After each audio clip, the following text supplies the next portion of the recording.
Ang daming cheese. Ang juicy. Wow.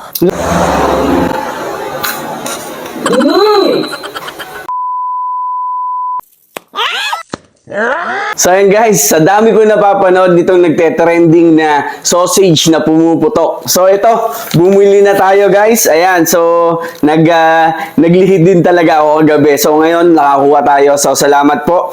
Lutuin natin to. Boss sausage. Ayan, so napapanood ko lang to. Ito from Thailand mga idol. Sawadika!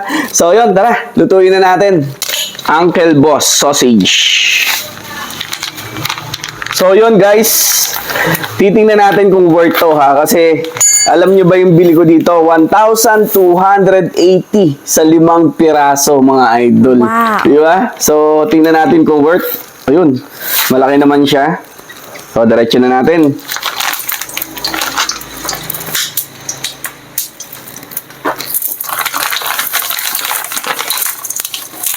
So sana masarap, sana worth, no? Yan guys, mga katikman, the moment of truth, titikman na natin ang tumetrending na sausage na pumuputok. Ito yung Boss sausage from Thailand. So yun mga idol. So yan, 5 pieces, 1,280. So malalaman natin kung worth ito ha. So kuha tayo isa. Ito na, excited na ako.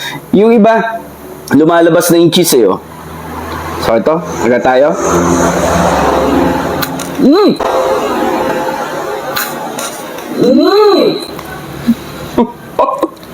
Yung pala yun.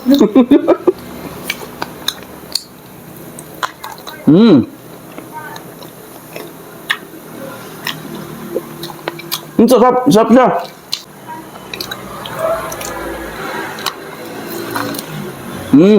Ang daming cheese. So ito guys, 4 cheese. Meron pang 8 cheese. So siguro yung iba, yung sobrang pumutok, 8 cheese yun. So ito, hindi masyado naputok. Pero okay lang. Masaya yung experience, di ba? Ang juicy. Ang sarap. So bumabatak, 250 ang isa. O yun. Ang patagilid to. Kagat.